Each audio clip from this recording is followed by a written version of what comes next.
Esse é o Mundo Revolução e nós vamos falar agora sobre a situação na Ucrânia, hoje dia 23 de janeiro de 2025, 2 horas da tarde aqui em Cairo, no Egito, também em Kiev, na Ucrânia, 9 da manhã no Rio de Janeiro, no horário de Brasília, no momento que eu gravo esse vídeo. E temos mais um dia em que não teve nenhuma grande mudança aqui no cenário da guerra, né? Teve mais drones russos contra a Ucrânia.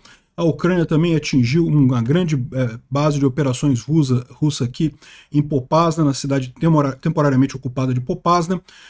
Mas fora isso, nenhuma mudança na linha de frente aqui. O principal desdobramento foi na área diplomática, né? Ontem o Trump falou sobre um ultimato ao Putin, chamou o Putin na chincha, falou que estava na hora de acabar essa guerra e coisa e tal. Isso é muito ruim para o Putin porque deixa ele numa posição que, se ele responder para o Trump agora dizendo que sim, vamos negociar e não sei o que lá, ele vai ficar numa posição enfraquecida. Ele aceitou o cabresto do Trump e, pior do que isso, ele confessou que as medidas de sanção são bastante sérias. Se ele não fizer isso, ele se arrisca a receber mais sanções ainda. A economia russa já não vai bem, pode a coisa piorar muito, né? Como eu falei para vocês, toda a expectativa do Putin, o Putin arrastou a guerra até aqui, sabendo que não tem como ganhar essa guerra, apenas na expectativa de que o Trump assumiria e cortaria toda a ajuda à Ucrânia. O fato meramente do Trump estar querendo negociação já mata o Putin nessa história. Vamos falar sobre esses e outros assuntos em detalhes. Essas notícias foram sugeridas por Só Chapolin no Salva, Nippon Ancap e várias outras pessoas. Obrigado aí ao pessoal que sugeriu notícias lá no nosso site, no wrevolving.com, e obrigado a você que está assistindo o nosso vídeo. Se você gosta do nosso conteúdo, por favor, deixe o seu like e se inscreva aqui no canal, né? Pois bem, de ontem para hoje não teve nada muito significativo, tá? Mas vale a pena a gente falar um pouquinho do que aconteceu na linha de frente e depois a gente entra na parte diplomática, que foi a parte realmente mais significativa, né? De ontem para hoje foram 92 drones lançados, eles foram todos derrubados pela defesa antiaérea ucraniana, todos menos 3, seja pela defesa antiaérea normal, né, derrubados com mísseis, seja pela guerra eletrônica, né. Teve outros 3 que estão ativos ainda no território ucraniano, e além disso a Rússia usou 4 mísseis Iskander na cidade de Zaporizhia, gerando um grande dano ali entre civis, tá? Então mais uma coisa absurda, tá aqui a imagem dos danos causados na cidade de Zaporizhia, dá para você ver aqui, ó, que é casa de pessoas, aqui não tinha nenhuma instalação militar, não tinha nada aqui, o Putin atingiu casa de pessoas. Você pode pensar assim, ah não, mas por que o Putin atingiria casa de pessoas, né? E eu já expliquei para vocês, o Putin, a única chance que ele tem para ganhar essa guerra é derrubar o governo do Zelensky, é fazer a Ucrânia se revoltar contra o Zelensky e tirar o Zelensky do poder. É isso que o Putin quer.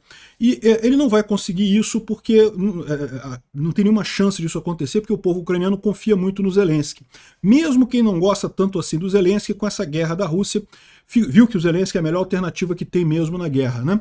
Então o Putin fica tentando causar dor ao povo ucraniano na expectativa de favorecer eles a derrubarem o Zelensky, e derrubando o Zelensky, o Putin dá essa guerra como ganha, né? É a única alternativa que ele tem, ele não tem outra alternativa. Manter a linha de controle que ele tem hoje pode parecer muito bacana, as Russettes ficam todas empolgadas, não, porque invadimos 17,3% do território ucraniano, não sei o que lá. Uma besteira, o Putin não tem como manter isso, não tem nenhuma vantagem econômica disso, ao contrário, é um custo econômico enorme para ele, sem vantagem nenhuma, porque ele vai continuar com as sanções enquanto ele continuar dentro da Ucrânia. Então ele não vê vantagem nisso. Ou ele conquista a Ucrânia inteira, e aí acaba a coisa toda, porque aí não tem mais Ucrânia, não tem mais sanção.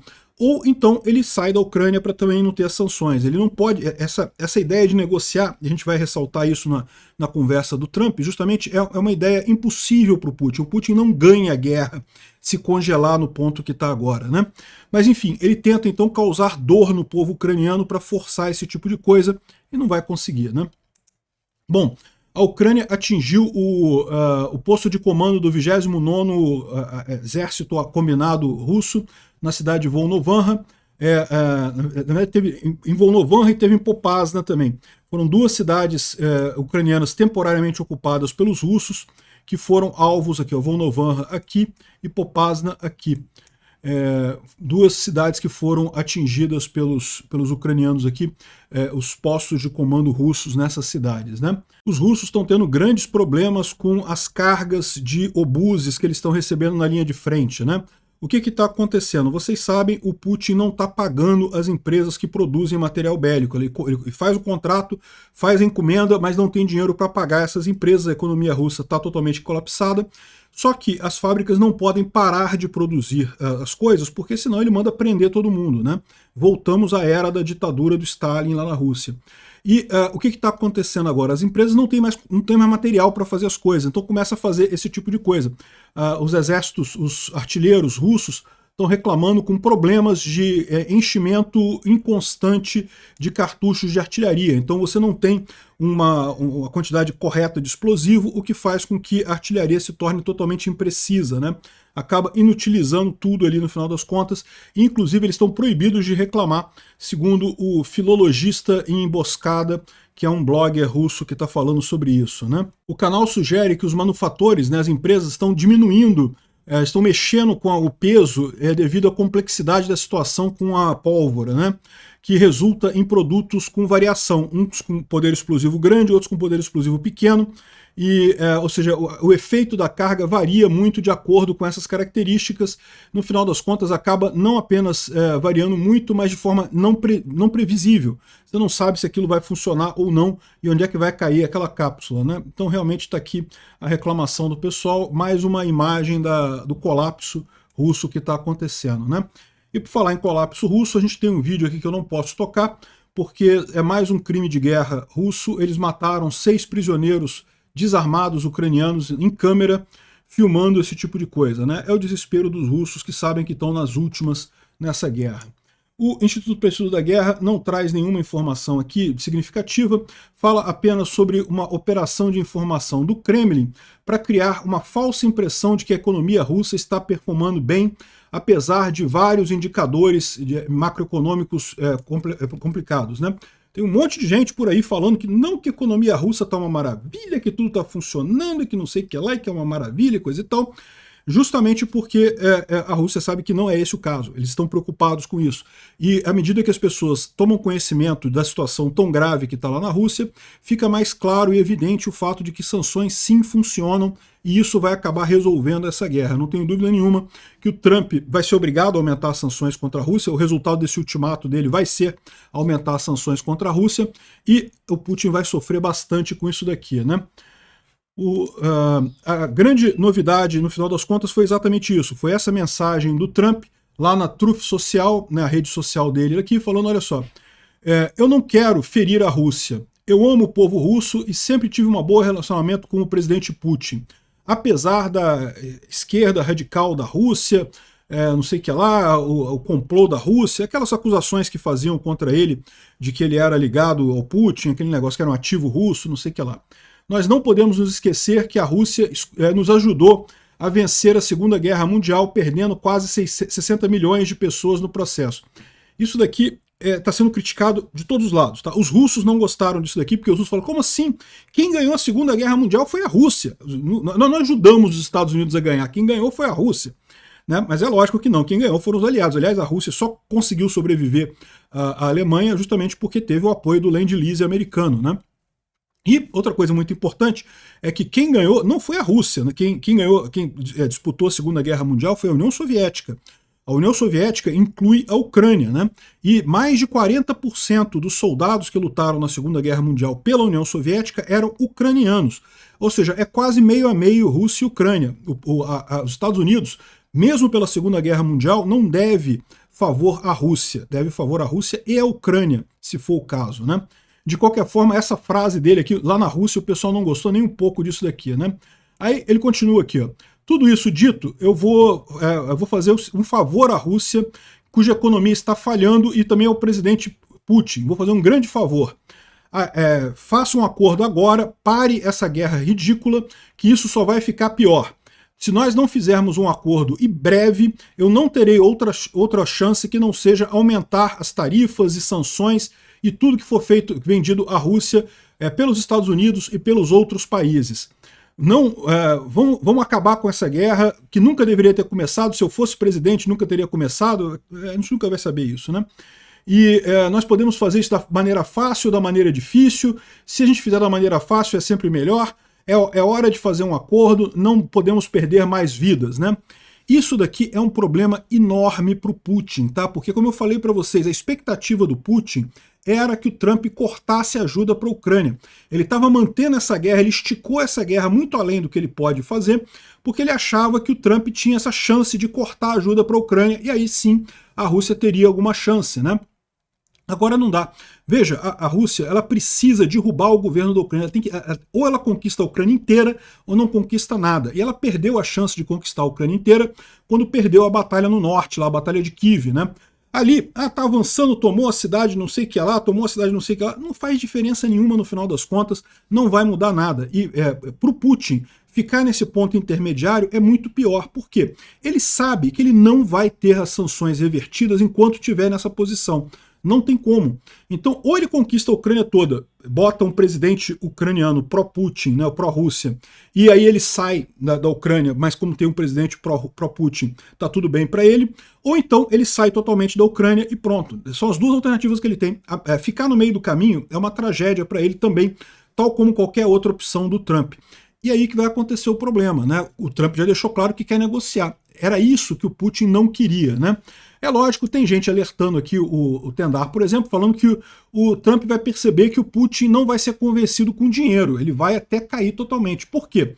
Porque o Putin sabe que a essa altura, se ele parar essa guerra, ele cai em desgraça na Rússia. Então ele não pode, ele vai até o final, vai destruir a Rússia completamente. A Rússia, historicamente, ela já aconteceu mais de uma vez, aconteceu na Primeira Guerra Mundial, aconteceu depois da guerra do Afeganistão. A Rússia entra em guerras, não consegue ganhar as guerras, e acaba caindo totalmente, desabando completamente. Vai ser o que vai acontecer agora. Só que isso aqui ninguém quer, porque um desabamento completo da Rússia, a gente não sabe o que vai seguir, né? Por exemplo, na Primeira Guerra Mundial, a Rússia perdeu a Primeira Guerra Mundial feio. O que aconteceu depois? Veio o comunismo, veio anos de repressão, de economia quebrada e coisa e tal. Guerra do Vietnã, perdeu a Guerra do Vietnã, perdeu não, né? Não ganhou a Guerra do Vietnã, acabou o comunismo. Esse lado foi bom. Agora vamos jogar a moeda de novo, vai ser bom ou vai ser ruim? Não sabe, vai ser um colapso da União Soviética, um colapso da Rússia. Se vai ser positivo ou não, não dá para saber. Então ele está achando aqui o quê? Que não vai ter jeito. Esse ultimato do Trump vai resultar em mais sanções para a Rússia, porque o Putin não vai parar. É o que pensa também aqui o Gabrielius, que aqui é da Lituânia, falando que o presidente Trump colocou o Putin num lugar muito difícil ao emitir esse ultimato. Eu tenho certeza que o Putin não esperava isso, não era assim que o Putin esperava. O Putin apostava que o Trump ia cortar ajuda para a Ucrânia, é isso que ele queria. Ele não queria negociação, ele queria cortar ajuda para a Ucrânia. Agora, o Putin tem que escolher. Ou ele aceita que ele tem medo de novas sanções, porque a economia está destruída, ou seja, né, se ele falar agora, beleza, vamos negociar, e parece que ele já está falando que vai negociar, tá? Ele está falando para todo mundo que tem medo de novas sanções e que a economia russa está com problemas. Ou então ele prova que as ambições imperialistas dela não serão limitadas por essas demandas. Ou seja, ele vai ter mais sanções e vai continuar a guerra dele, né? O ultimato é um passo na direção correta, mas precisamos fazer mais. Não apenas sanções, como apoio militar e garantias de segurança para a Ucrânia. Precisamos que o Ocidente use sua força do lado da Ucrânia para mudar a escala, né, mudar a balança. Né? A propósito, se ele quer aparecer crível, né, se a Europa quer ser significativa, a Europa poderia pelo menos anunciar que apoia as sanções do Trump. Eu tenho certeza que até o Orbán vai concordar. Isso é um ponto importante. No momento que o Trump passa a discutir com o Putin, para que lado vai o Orbán e o Fico? Porque o Orbán e o Fico estão muito confortáveis ali na Europa, porque tem, de certa forma, aquela ideia de que nós estamos do mesmo lado do Trump, estamos ajudando o Putin aqui do mesmo lado do Trump e coisa e tal. Agora não é mais o mesmo lado. O Trump está do lado da Ucrânia. Para que lado vai o Orbán, para que lado vai o Fico? Eles vão ter dificuldades agora, mais dificuldades, né? Aqui, ó. É curioso os pessoal dos bloggers russos criticando aquele negócio de dizer que a Rússia ganhou, que a União Soviética ajudou os americanos a ganharem a Segunda Guerra Mundial. O pessoal uma arara com isso aqui. E no final das contas eles dizem aqui que não, porque os Estados Unidos está parecendo que está apoiando a Ucrânia e não sei o que lá e coisa e tal. Ninguém esperava isso deles e tal. Olha só, o pessoal estava achando, era isso que o Putin estava vendendo para os soldados deles. O pessoal na Rússia está vendo que a guerra está insustentável, que não tem como ganhar essa guerra. Só que ele falou, o que ele vendia era isso, então espera o Trump, que o Trump vai ficar do nosso lado e a gente vai acabar com essa guerra. Agora o Trump já deixou claro para todo mundo que não vai ficar do lado do Putin. No máximo vai fazer uma negociação. Pode ser uma negociação ruim para a Ucrânia? Pode até ser. Mas qualquer negociação, mesmo que seja ruim para a Ucrânia, é péssima para a Rússia. Então vai acabar sendo bom para a Ucrânia no final das contas, né? Aqui, ó, curioso isso, né? A opinião de dois ucranianos aqui, o Volodymyr Tretiak, falando que não, o Lex Fridman roubou a conta do Trump, né? Falando que o Trump aqui diz que eu amo o povo russo, não sei o que lá, sempre tive boas relações com o Putin. Olha só, eu não critico o Trump por isso não. O Trump está querendo abrir uma negociação com o Putin. Ele tem que dar alguma coisa, né? Palavra é barato, palavra não tem problema. O problema é ação, ação é outra coisa. Mas palavra, não, deixa ele elogiar o povo russo, elogiar o Putin, isso aí não tem problema. Por outro lado, a Astra Intel, que também é ucraniano, aliás, eu falo ela aqui porque Astra é o nome da conta, mas eu não sei se é mulher ou se é homem aqui, mas enfim.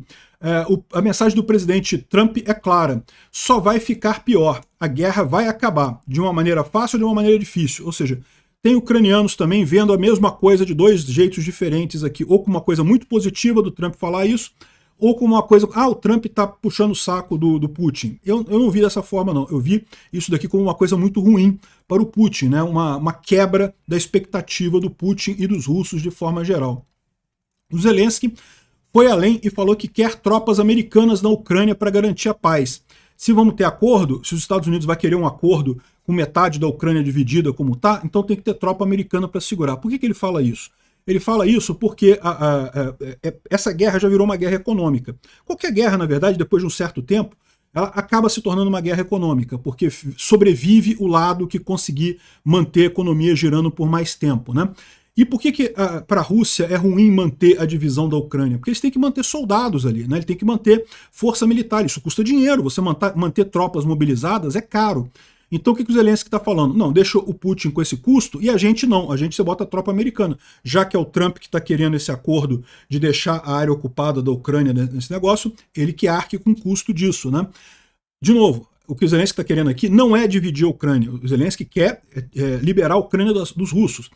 O que ele está jogando aqui é justamente para convencer o Trump que o melhor resultado, no final das contas, é efetivamente expulsar os russos da Ucrânia. Não tem outra alternativa. O que o Trump vai ter que fazer é botar mais sanções nos russos e dar equipamentos para os ucranianos. É a melhor alternativa que ele tem. Outra coisa curiosa é o Igor Strelkov falando sobre isso também.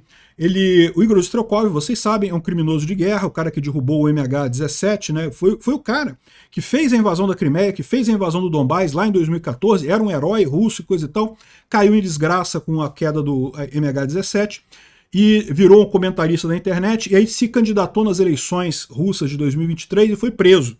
Né, é típico de regimes totalitários como Brasil, Venezuela, Nicarágua e Rússia, né, prender adversários políticos. Né?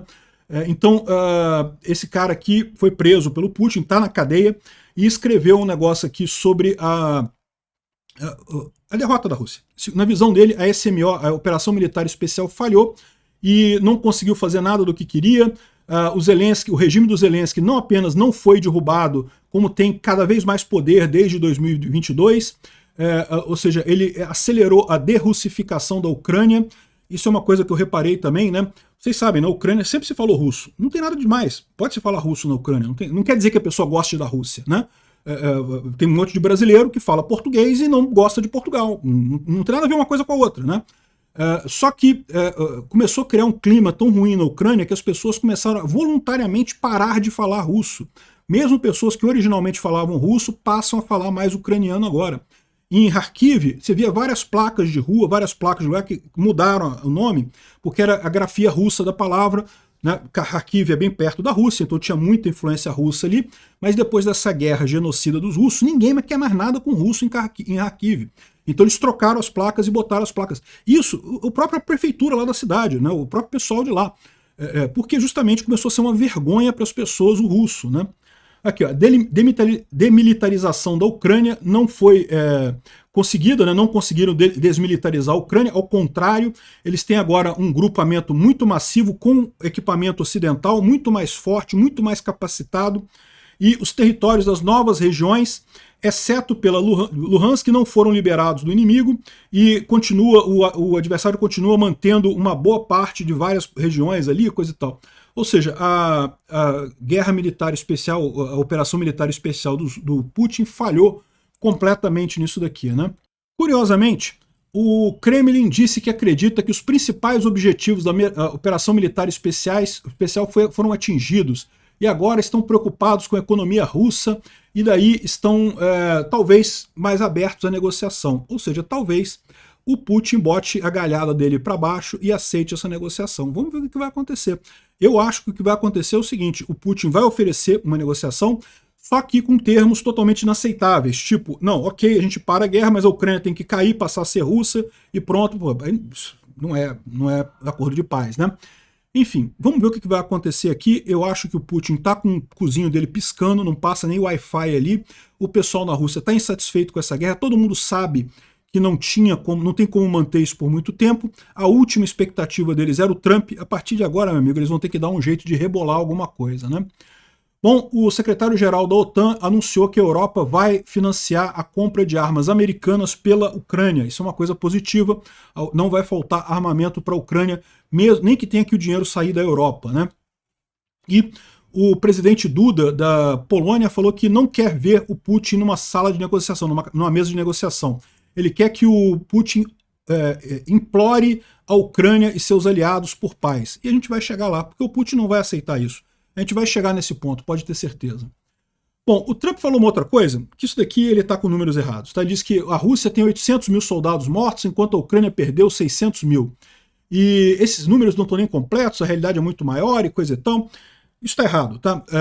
O número dos russos está errado por um pouco. Os russos perderam 700 mil, ele falou 800 mil. Então está um pouquinho errado o número dos russos. O número dos ucranianos está muito errado. Os ucranianos perderam muito menos do que isso. O motivo é simples, né? Quem ataca sempre perde mais do que quem defende. Defender é mais fácil do que atacar numa guerra, e você ainda tem a vantagem que a Ucrânia tem armamento de melhor qualidade.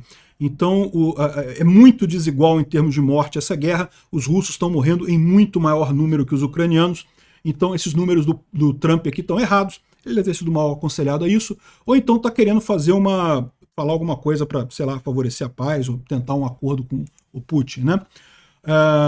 Uma coisa positiva, o recrutamento de voluntários ucranianos em outros países da Europa, particularmente na Polônia, está crescendo bastante. Tá? As Forças Armadas ucranianas estão fazendo o recrutamento dos ucranianos que saíram da Ucrânia, estão no exterior, mas que querem agora voltar para a Ucrânia e lutar pelo exército ucraniano, e está conseguindo recrutar uma grande quantidade dessas pessoas. Excelente notícia.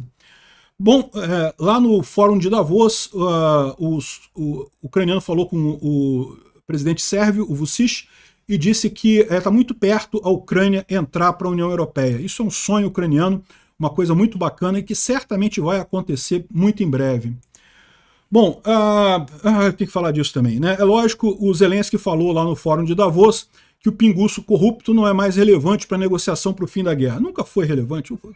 Quem acha que o Lula seria relevante para alguma coisa? Pô, o Lula é um pinguço corrupto que não serve para porcaria nenhuma. Daqui a pouco tá sofrendo impeachment aí, já fez a pedalada fiscal lá com o pé de meia, já vai ter impeachment dele no início desse ano, eu tenho certeza disso. Não chega ao final de 2025 o governo Lula, já colapsou. E é lógico que não é relevante, o Zelensky nunca seria, não tem como ser. Aqui, tá ele falando aqui que foi questionado por uma jornalista brasileira, o presidente ucraniano falou que o trem do Brasil já passou, referindo-se à possibilidade de propostas de paz e para guerra no leste europeu. É lógico, o Lula é um idiota, sempre seria. Bolsonaro errou também, é verdade, Bolsonaro errou. Mas ele podia ser convencido, o Bolsonaro não tem o alinhamento automático com tudo quanto é ditadura do mundo. Bolsonaro estava do lado certo na questão de Israel, Bolsonaro estava do lado certo na hora de entrar na OCDE em relação com os Estados Unidos, então era muito mais fácil convencer o Bolsonaro a apoiar a Ucrânia do que convencer o idiota do Lula a apoiar a Ucrânia. Eu tenho certeza que o Trump, agora ficando do lado certo, apoiando a Ucrânia, eu tenho certeza que o Bolsonaro pulava nesse barco imediatamente. O Lula não tem chance. O Lula vai fazer acordo com o Irã, com a Coreia do Norte, vai botar o Brasil no eixo do mal e não vai querer dar o braço a torcer. Isso é o custo do pessoal idiota que fez o L nas eleições de 2022. Obrigado por assistir o vídeo até o final. Se gostou do conteúdo, não esqueça de deixar o seu like, isso ajuda o canal a crescer e a chegar para mais gente. Se não gostou, deixe o dislike e explique nos comentários como podemos melhorar. Comente também sugestões de temas que podemos trazer por aqui. Comentários insultuosos ou defendendo ditaduras e criminosos de guerra serão sumariamente bloqueados. Agradeço a compreensão. Se ainda não é inscrito no canal, considere se inscrever clicando no botão inscrever-se abaixo e marcando a campainha para todos os avisos. Se quiser ajudar o canal, veja no nosso site como você pode fazer isso.